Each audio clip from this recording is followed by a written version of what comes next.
Pierre Poilievre sits down with a reporter for a one-on-one interview to go over how to lower the federal deficit. This is something that we super desperately need. And if Mark Carney were to win the leadership race for the Liberals and be the interim prime minister, his plan is to continue to keep us in a deficit for just a few more years. Just trust me on that, bro. Very weird. I prefer Pierre Poilievre's plan, but for those that haven't seen it, let's take a look at this interview, shall we? I'd like to encourage you guys to hit the like button and subscribe if you haven't yet already. This is the extra channel, and it would be sweet if we could bring it up to over 30,000 subscribers. Without further ado, let's take a look. Joining me now is federal conservative leader Pierre Poilievre. Pierre, it's very good to see you. Thank you for joining us today. You've been talking about Mark Carney at recent events, saying that accusing him of sneaky accounting, posting about him on social media. And you've also said that you would eliminate the deficit. When do you think you would be able to do that? Well, it'll be in my platform, our fiscal plan to eliminate the Liberal deficit. It's funny that you ask about the deficit because remember, 10 years ago, the Liberals promised there would only be three small deficits that would boost growth, create investment, and help the middle class. What's been the result? Well, the three deficits became 9 deficits. And then those 9 deficits added $700 billion of debt and a lot of inflation. Investment went down. Our growth is the worst in the G7. And as for that famous middle class that was going to do better, what has happened to them is that 80% of them pay more income tax than they did before the Liberals. And not a single middle class family can afford a new home in any of our big cities. Now Mark Carney is repeating exactly the same promises that Justin Trudeau made. 3 small deficits that he says will be great for the middle class and growth. Well, the results will be exactly the same. It'll mean higher taxes, more inflation, bigger lineups at the food banks. That has been the result over the last 10 years of the Trudeau Liberals and over the last 5 years during which Carney has been Trudeau's economic advisor. So if you want an end to these Liberal deficits that have driven up the costs for middle-class families, you have to vote for a real change with a common-sense conservative government, and we're the ones that will deliver it. So if we're talking about a timeline for you to get rid of the deficit, what would that be? Well, the sooner the better. It's a Liberal deficit. So we have to get rid of Liberal waste. Under Trudeau-Carney Liberals, they have, for example... That's kind of a hard question for him to answer because he doesn't have an inside look at all of our government spending. He has an idea on what we're spending money on, but he doesn't have access to the books right now. So saying how fast you're going to get rid of the deficit, I mean, what did you say, a year, 6 months, 2 years? Like, it's hard to say because you don't have access to the finances. But if you're coming in saying we're going to do it no matter what, then, you know, we're living in a super transparent time right now, with a lack of transparency from our governments, right? You're seeing a lot of transparency shift with America, right? The Kamala Biden administration was very close shut on everything. And now Trump and Elon and JD Vance are opening everything up. I can't believe I put Elon before the VP, but yeah, it seems like it's Elon's the president and Trump is the leader of Doge at this point. That's just a little joke. But with Canada, now you're going to have to see how Poilievre and the Conservatives are going to go about it. Are we going to have our own little Northern Doge, right? Or little Huskies? Like, I don't know what the heck we're going to call it, but we definitely need more transparency and we need it quickly. And that's like the first step towards solving our deficit is let the people know what the heck we're spending our money on. Example, added 100,000 public servants. I'll be reducing the number of bureaucrats. They've doubled the budget for corporate welfare. I will be cutting that. They doubled the budget for consultants. I'll be cutting that. I'll be cutting back on foreign aid to bring our money back home to Canada, and I'll impose a dollar-for-dollar law that requires my ministers find $1 of savings for every new dollar of spending. The latest polling shows that there's narrowing between the Liberals and the Conservatives. Why do you think that is? And do you think that has anything to do with moving away from our Prime Minister, Justin Trudeau, and moving toward a new leader? Well, I think Mr. Carney is a very sneaky guy. He has been Trudeau's economic advisor for the last 5 years. And what has been the result? Housing costs have doubled. Lineups at food banks have doubled. The national debt has doubled.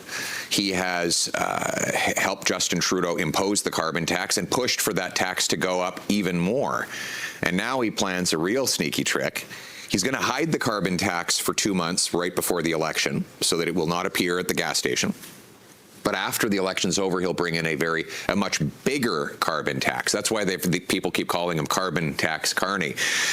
And so if you want a change from the disastrous Trudeau Carney Liberal policies of the last 10 years, you have to elect common sense conservatives who will axe the taxes for everyone for good, who will slash bureaucracy, consultants, corporate welfare, foreign aid to bring down debt, taxes, and inflation, who will take GST off new homes and remove bureaucracy so that we can build houses people can afford.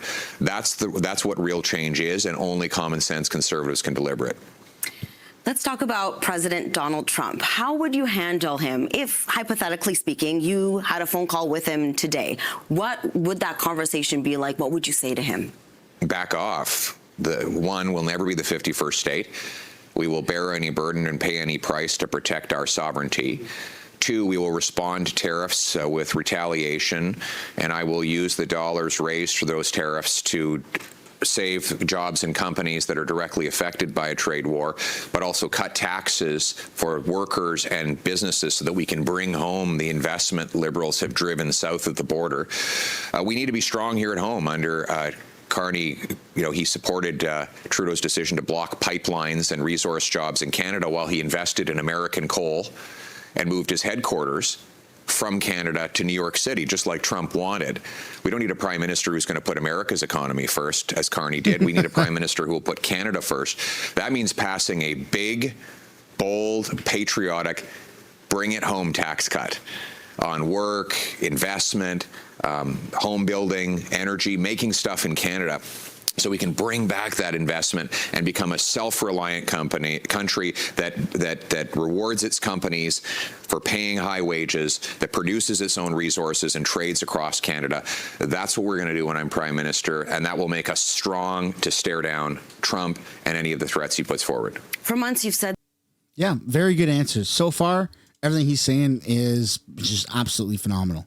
That Canada is broken. Now, in the wake of the tariff threats, of the threat of becoming the 51st state, do you still think that Canada is broken? I think the Liberals have broken everything. They broke our housing market by doubling housing costs. They broke in the household budgets by raising carbon taxes and income taxes, with twice as many people lined up at food banks as there were before the Trudeau-Carney Liberals. They've broken our criminal justice system with catch and release that has allowed criminals to rampage through our streets, gun crime having doubled. They've broken families with the fentanyl crisis that they unleashed by legalizing hard drugs and leaving our borders open. We have more people dead of fentanyl after a decade of the Liberals than died fighting for Canada in the Second World War. So they broke a lot of things, and it is patriotic to point out what is broken so that you can fix it. I mean, Liberals they're trying to gaslight Canadians into saying, if you point out any of the problems that they caused after 10 years in power, you're unpatriotic. I'm sorry, it doesn't work that way. Patriotism is about having an honest conversation about the enormous damage the Liberals did to this country.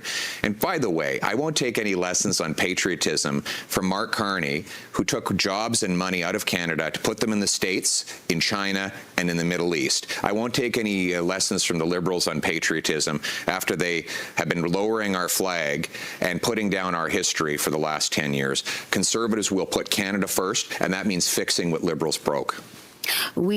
And so far, his messaging on that has been absolutely phenomenal. At the Canada First rally, in case you missed it, I mean, that was one of the most, if not the most patriotic speech by any candidate running for prime minister or prime minister, I think, that I've ever seen, or in an extremely, extremely long time. I mean, he wants to bring back all of our statues that have been defaced. He wants to make it put laws in to protect defacing any of our statues, our historical statues. He also wants to bring back Terry Fox to our passport because Justin Trudeau removed that with a caricature of himself playing in his Rideau cottage or something like that. Like, it's just freaking bizarre, right? Super bizarre. So yeah, we definitely need to bring back our historic values and what Canada actually stands for and believes in, and bring back the patriotism.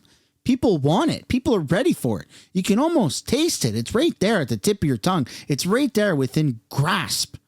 We just got to freaking have the election, man. Are a week away from our own election here in Ontario, where we choose our new premier, and it shows that Doug Ford, the leader of the Progressive Conservatives, has a healthy lead. What's your working relationship like with him, and who do you endorse, if you endorse anyone? Well, my working relationship is great with all the premiers. I'll work with anybody who will put Canada first. Anyone of any party who's prepared to work together, for example, to take taxes off home building. I'm going to go to all the premiers and say, look, I'm going to take the GST off new homes. Will you take your provincial sales tax off those homes? That would save over $100,000 for a young family trying to buy a home. Then let's pressure the municipalities to cut their home building taxes. I'll say to them, look, let's knock down interprovincial trade barriers. I'll give you a bonus every time you remove a barrier to interprovincial trade so that we can start trading between Canadians rather than giving all our goods to the Americans. I'll work with anybody on my plan to bring in a blue seal, for example, a blue seal for immigrant doctors and nurses that is recognized across Canada, so that the doctors that are driving taxis in Canada can actually take a test, prove they're qualified, and get licensed anywhere in the country. So no matter who Ontario. Yeah, so when people talk about trade or trade barriers and interprovincial trade, that's not just for our goods. That's not just for our oil or our energy or our liquor and things like that. That's also for our services. Because like he's been saying, and he just said right now, before I rudely interrupted him, you have doctors that come from other countries that are very, very, very qualified, and they're delivering Uber Eats because they don't have the schooling here in Canada. So we need basically a red seal for our services in Canada. And even if you get qualified, let's say, as a nurse in British Columbia, you can't just quit your job, or a paramedic. You can't just quit your job and move to Toronto or a different part of Ontario or something like that, or the East Coast, a different province or even territory, because your qualifications, even if you've been a paramedic for 5 or 10 years, they're not seen as qualifications for the provinces. So whatever province you get qualified in for a lot of these positions, you have to stay there unless it's a red seal. So you absolutely need a red seal for all of our trades, all of our working labor, man. It's crazy to hold people hostage in a certain province, and then you have shortages. Like, the pandemic was the best opportunity that Canada had, and the Liberals had. They had the best opportunity to, instead of use emergency measures to shut down our country and ruin everything, they could have said, you know what, we're going to just basically do a very emergency like red seal test for all healthcare professionals, so that you can go from one side of the country to the next, or if you're a new immigrant here or something like that, then you can just take the red seal test and then get qualified, and then we can put more healthcare into our country, because there's a massive healthcare shortage, and it still lingers today. In fact, it's probably worse than it ever has been. You got millions and millions of people that don't have access to even a family doctor. So the Liberals had every opportunity during the pandemic to use emergency powers for good and create these red seal certification tests for our labor force, and they didn't. Instead, they used it for evil. And so this is something that I'm really, really happy that Pierre's talking about, because obviously everyone sees the damage that a lack of a healthcare system like what we're seeing right now in Canada does. It puts the whole country into total chaos. Choose, or other provinces choose as their premier, I'll always work with that person to put our country first. Pierre, thank you so much for being here, for making the time for us. We appreciate. Yeah, no, phenomenal, man. Phenomenal. This guy is going to create red seal certifications for our labor force, and we have a real opportunity of getting back on track as a country.